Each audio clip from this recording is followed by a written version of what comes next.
Hi, I'm Ezekiel Dasho, and today I'm going to draw this pear. I'm just going to do a quick sketch and do some of the shading to kind of show more of my process. To build this shape, I'm going to identify this circle within within the shape, and then just quickly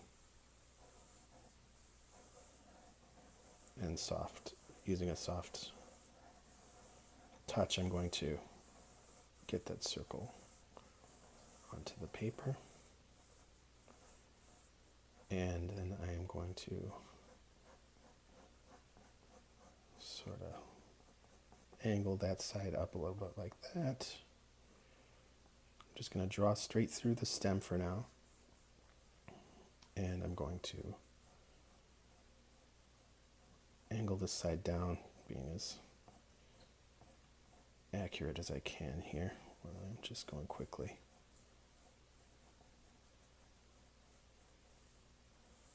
So that gives us the general shape that we want. The other two main components that I see here are the stem, kind of this modified sort of upside down L shape, or looks like a number one kind of or something. And we can get a little more detailed with that in a bit. And then this arc here, which leads to the leaf.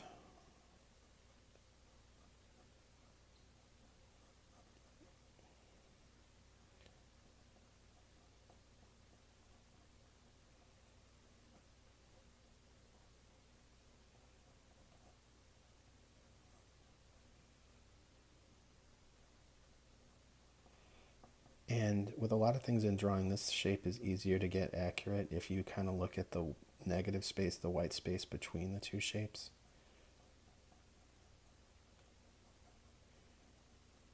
And make sure that this is correct. I'm just using a 4B pencil so in the hopes it'll help me go more quickly for this demonstration.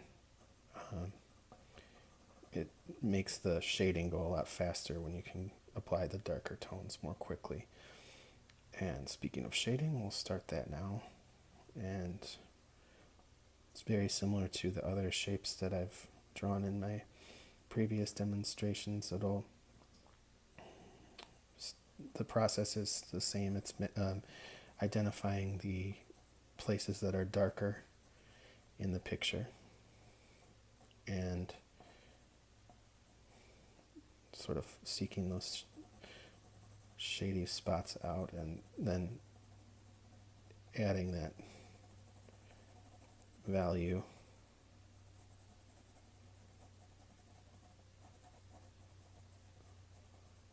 There's sort of a little bit of indentation, a little bit of like a rippling effect on this side. The light's catching it a little bit, so I'm kind of just, instead of going cross-hatching or circles, I'm kind of just going with this like almost wavy shape with the shading, and just changing it up a little bit here and there where it needs it.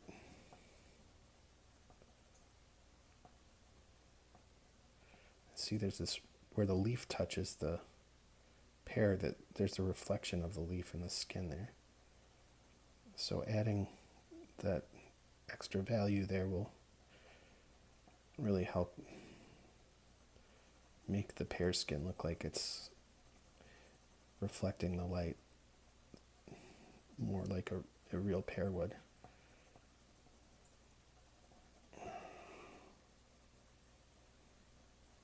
So if you kind of squint your eyes a little bit, you can really see those shadows, the shape of those shadows, even more than if you're just looking at them. Almost just squint just a little bit. And so here we see a little bit of highlight and a little bit more here toward the top of the pear.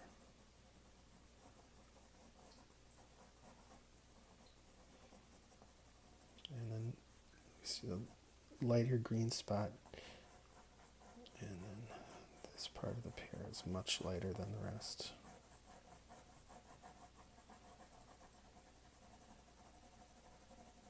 And then there's this area here which is a little darker than maybe like half a step darker than the spot above it. And then on the bottom, there's this area that's kind of catching a little bit of bounce lighting from like the paper, where the light's just bouncing off and reflecting back up from the paper onto the bottom of the pear. So you don't want to shade that straight down to the bottom because it is a little bit lighter in this area here.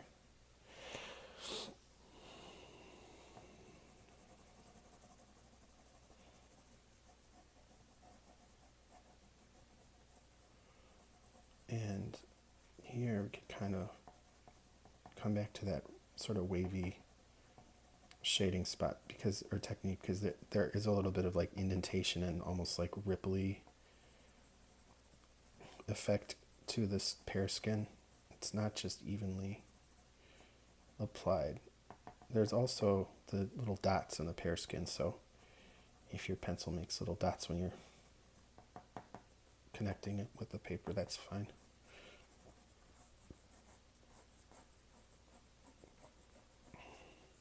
So let's see, definitely one of the darker spots on the picture is this leaf, which can easily, and it's pretty uniform, so this is a good place to just go in and cross hatch normally, just to get that dark graphite just distributed.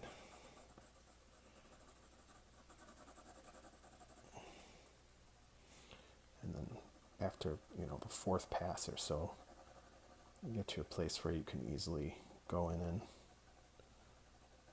adjust the, it's like, as you can see, the grain in the paper will let certain spots be darker than others, and you might need to go in and adjust it in certain areas so it doesn't look like they're the incorrect values there. And then this is pretty dark too. This part of the stem. And then this little pointy area.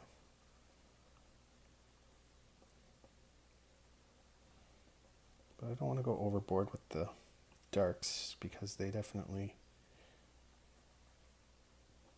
sometimes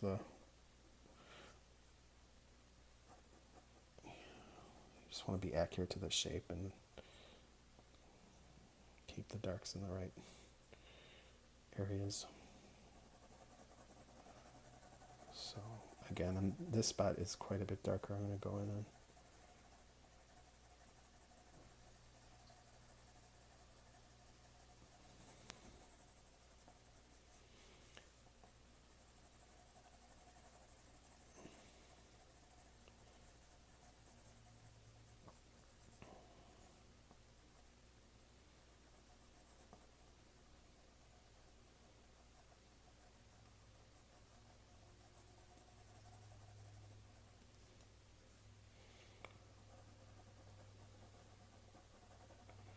okay, so getting to that spot where it's time to add in some shading or some shadow, draw the shadows that we see under the pear, and then we'll come back to the main figure.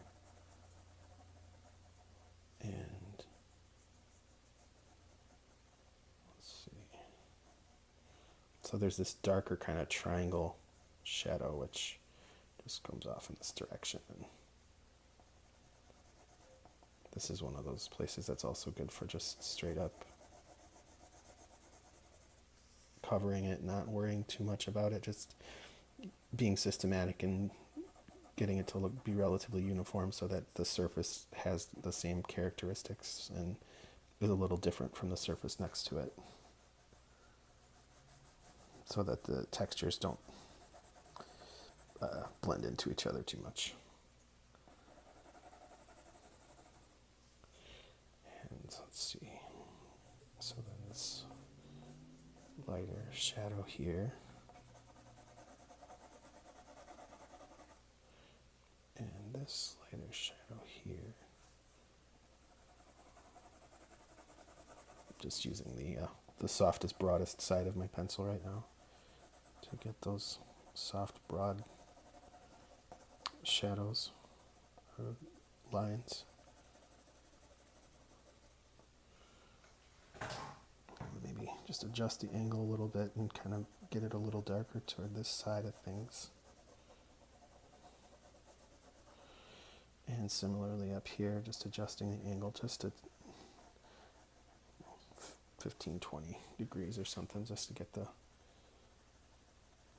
little bit of a suggestion that the shadows aren't, absolutely uniform in darkness, which they aren't.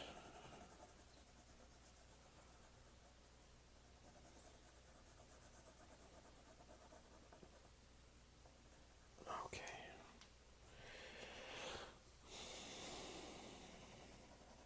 So we're going to finish up here pretty soon and just keep on keeping on with this system of shading it where it needs it, and sort of on this side here it's quite a bit darker.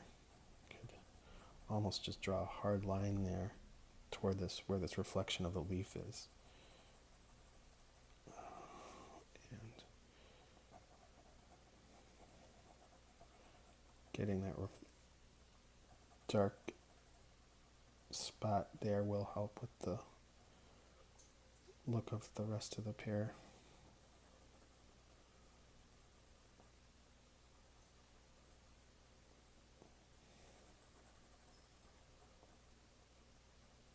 Okay.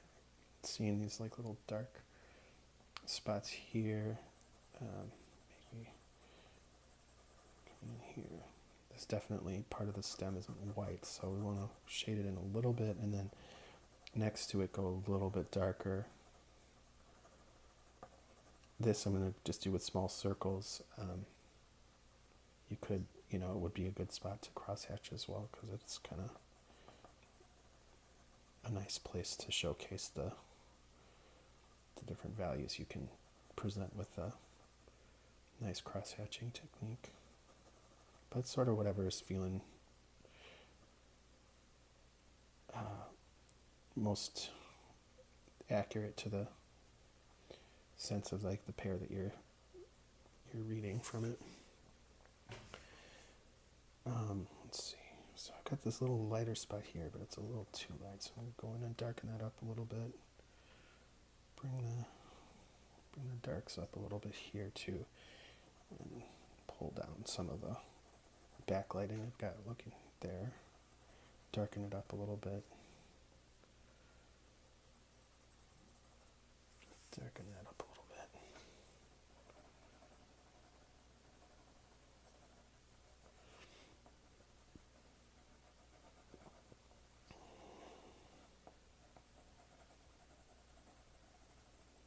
So here definitely there's quite a bit of backlighting.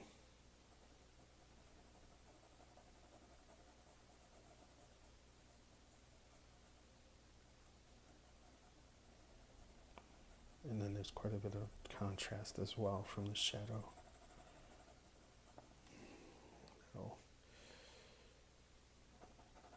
It'll read better if you kind of pay attention to, like if you're using this picture, you can just pay attention to where the line is right here. If you're using your own, it's just a matter of, stopping for a second and looking and paying attention to where the light's directly striking or bouncing from another source, or where it's not really creeping in at all because it's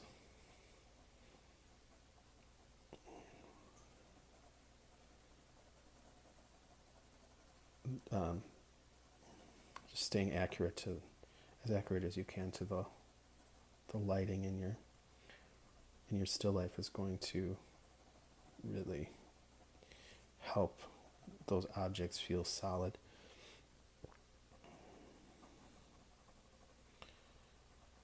And helps the light feel real for the viewer.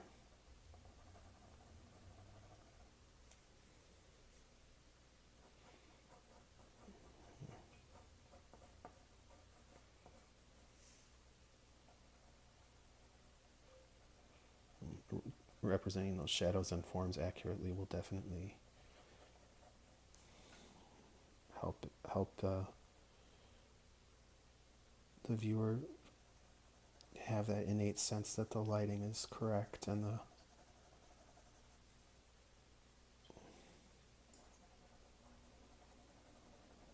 this line isn't so stark. We'll just do some circles there and just kind of shade it out a little bit so it's not so.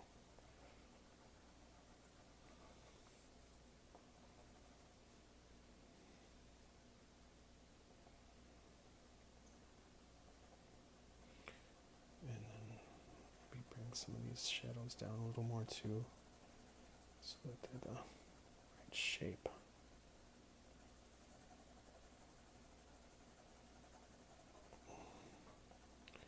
In a lot of ways, drawing the shadows is as important as the lines that you're drawing or the figure that you've got. The figure can be off a little bit, and if the shadows are off, it'll look all wrong. But if they're right, it'll look great.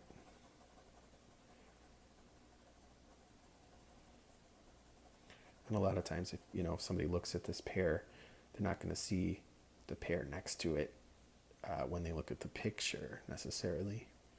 So they're not going to know, oh, there's a little bit of a mistake in the way that you drew the leaf. Or there's a little bit of it's not completely accurate to, it doesn't matter. People just look at it and they'll see what you've done. And it'll look, they'll subconsciously almost instantly make an oftentimes very correct assessment about whether or not what they see is real or not. And, if it looks like it's real, that'll give them a lot of enjoyment because they'll feel like they've seen a magic trick or something like that, and it's good to be able to give people that feeling.